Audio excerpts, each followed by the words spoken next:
Vishal. He's the General Secretary of Maharashtra Pradesh Congress Committee. We are excited to hear Vishal.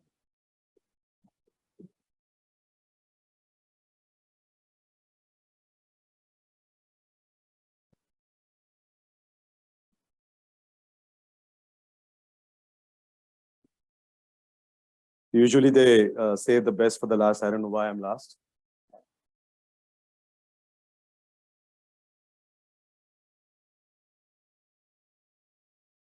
So thank you so much, Professor Joyjit Pal, Michigan University, for inviting me and giving me this opportunity over the last 2 days to learn so much, actually. I'm Vishal Muttemwar. I represent the Congress party. I handle the social media for the party in the state of Maharashtra. And I would like to begin with a story. It's a very sad story. It happened in 2014. We lost the elections very badly.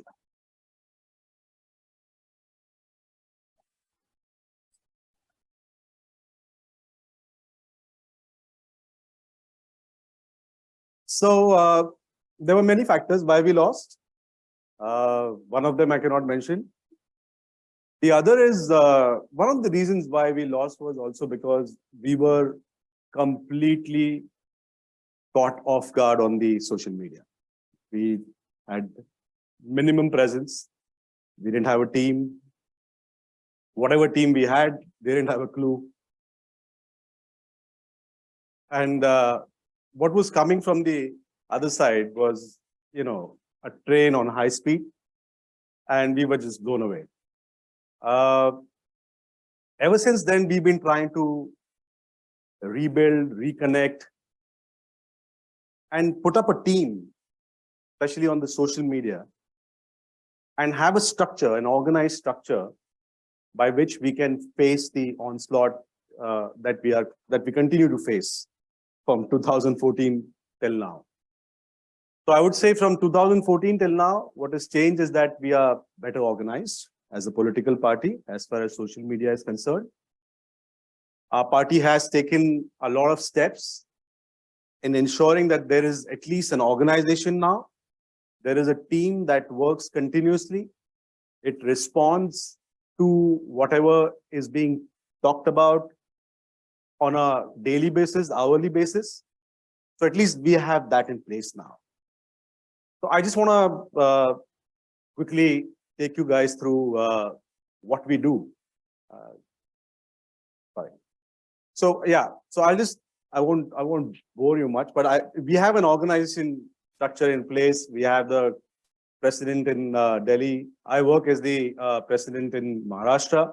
And then we have regional in charges. We have a content creation team. We have a state executive committee. And then we have a organization structure down in every assembly of Maharashtra. So basically, if I want to percolate a message down to every assembly, we have the structure in place now. So we use it to disseminate information. We use it to, if there is any messaging that requires to go down to every assembly in Maharashtra, we have the structure in place. So that's what we have been able to do, ever since 2014. So how do we identify our volunteers and how do we recruit them? So I'll just give you a story about that. Is that recently there was this girl who was very active volunteer of ours, and she actually put out a tweet wherein she clicked a picture of a poster which was of the Bharatiya Janata Party, which was pasted on a metro pillar. So it is unlawful to actually stick anything on a metro pillar. So she clicked the picture and she questioned the authorities that, how are you allowing this and why aren't a case filed against? And she just tagged, that time the CM was Devendra Fadnavis. So she tagged him, and suddenly she got a lot of love from BJP. And there were a lot of people who came and said very nice things about her. And so we had to actually, so what we did was, we did two things. We sort of picked up a tweet, circulated it in our network, and we said we have to go and defend her. So we went and defended her. We went out against all those guys who were trying to attack her. And the second thing I did, from a volunteer, I made her a state executive. So she's now part of my state executive team. So that is how we actually look at the ability of a person to be brave, to have common sense, to be logical, to have good writing skills. So those are the kind of things that we look at in our volunteers to be actually picked up and promoted, and then put them either as a state executive, as a secretary, general secretary, or make them even in charges of a particular assembly or a district. So that's how we sort of, recruit our team and then, build them. The other thing that we do is that we also look at content generation capabilities. Like, there are some people who are very good at, creating certain memes or, creating graphics or even, writing abilities, whether it's history or whether it is something to do with a comment on the current situation that is happening. So we look at all those things. Other thing that we look at is that, if I have an existing network of, say, a WhatsApp network, or if I have a good follower, like I have a lot of followers on my Facebook account. So then we also sort of, look to capitalize on that. And that is the way we sort of get them in our team. We have a lot of regular meetups. We train our people. We talk to them about platform. We talk to them about content generation strategy. Recently, just last weekend, I was in Pune. We had organized a session wherein the first time we actually spoke about artificial intelligence and how we can use it. So, so we had some people who came and spoke to us about that. So these are the kind of things that we do to sort of now pose a challenge to the opposition, or rather, we are the opposition, the ruling party. So I want to talk about something. So I am actually this guy. I am a traditional political worker. Okay, and what does a traditional political worker do? There'll be an agitation. He'll go out there. There'll be narebazi. He will do it till the press comes. The cops know what to do. The cops will stand there. They will ensure that you have done your bit. Then you'll be picked up. You'll be put in a van. I will give that pose. The photo is clicked.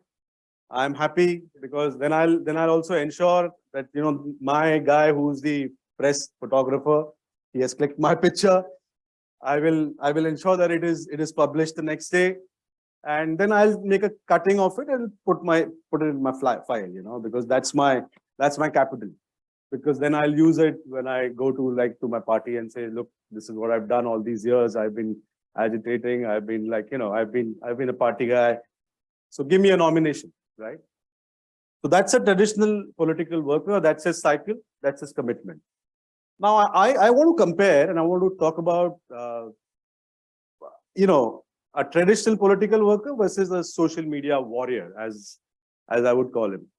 So a social media warrior, actually, I mean, a political worker, there'll be an agitation, he will do something, it is very occasional. But a social media warrior, he's actually quite unique. Like, look at this tweet this guy has put out. He's talking about Shri Narendra Modi ji's unique MA degree in entire political science. So it's like, the university is spelled as University, Damodar Das is spelled as Damodar. So he's like put out all the mistakes in his degree. And, so I mean, like, even when you listen to this, you guys are scared, yaar, but खुलेआम बोल रहा है, मतलब हमको क्या, मेरे पे 9 cases है, so I don't really care.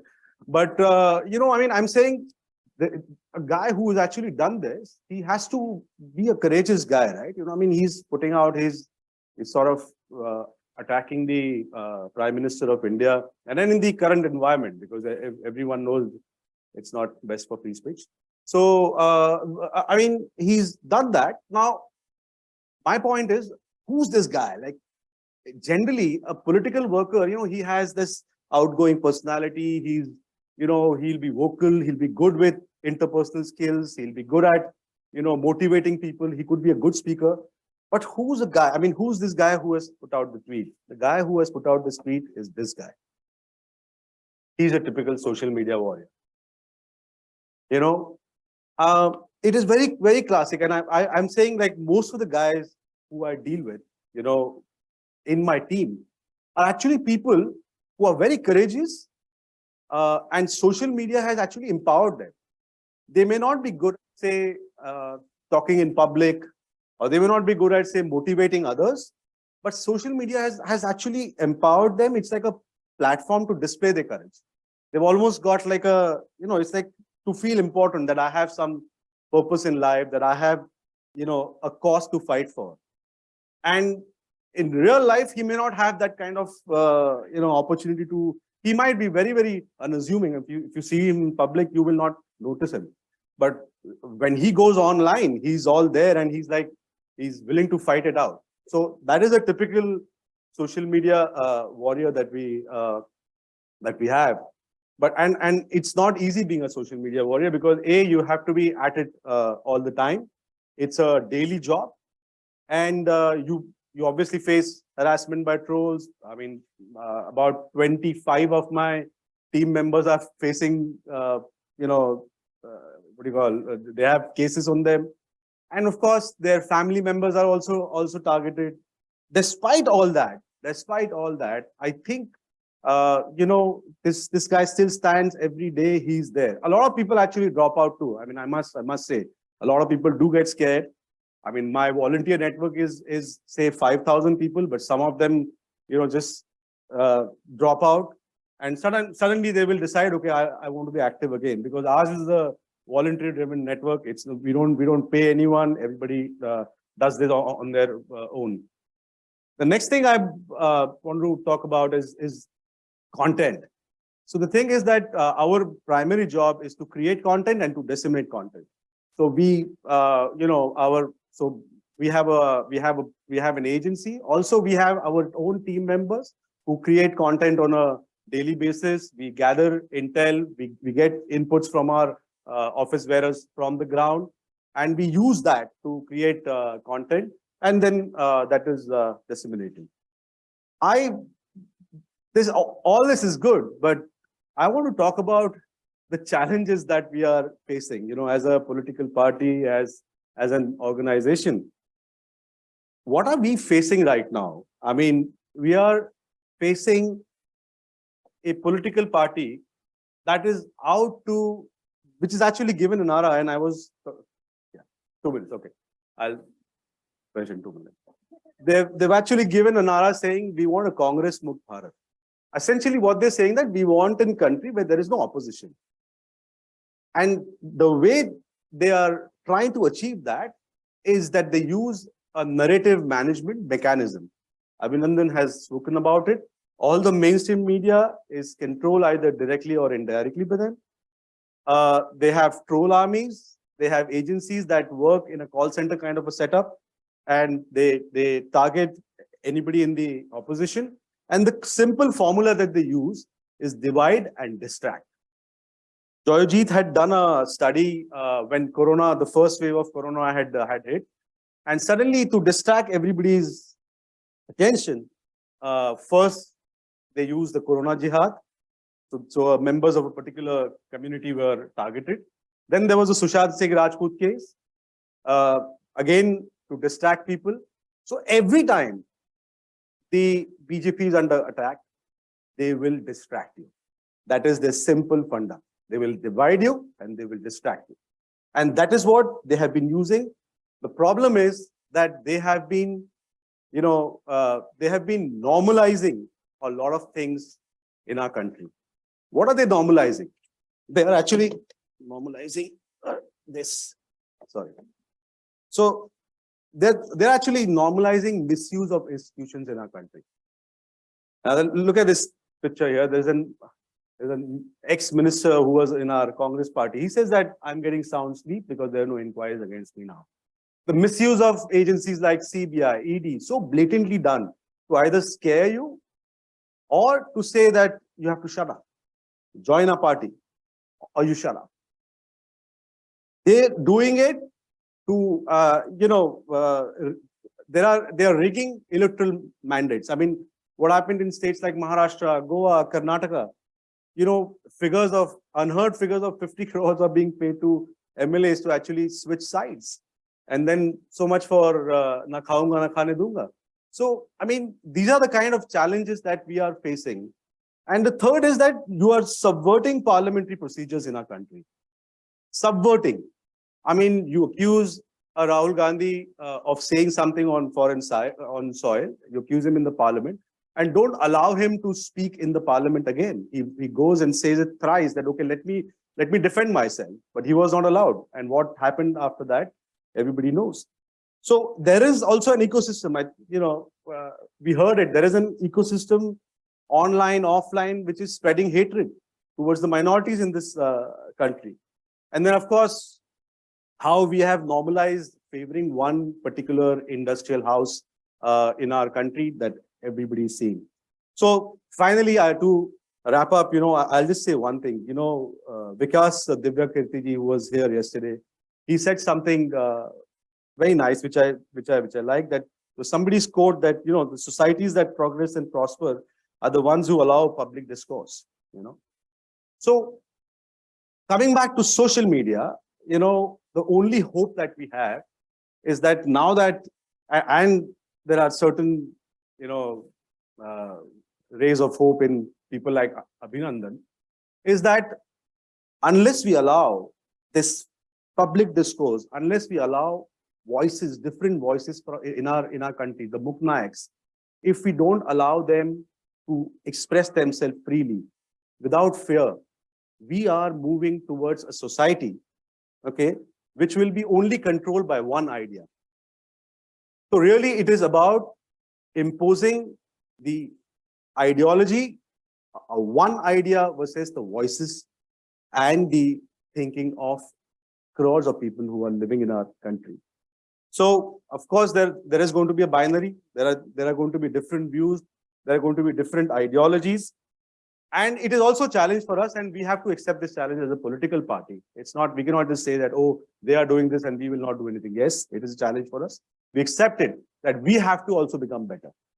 We have to become better. We have to become better to present our ideologies, which is based on facts, figures, logic. And we have to do this not to win any elections only, but we have to do this because we want to save democracy in our country. Thank you.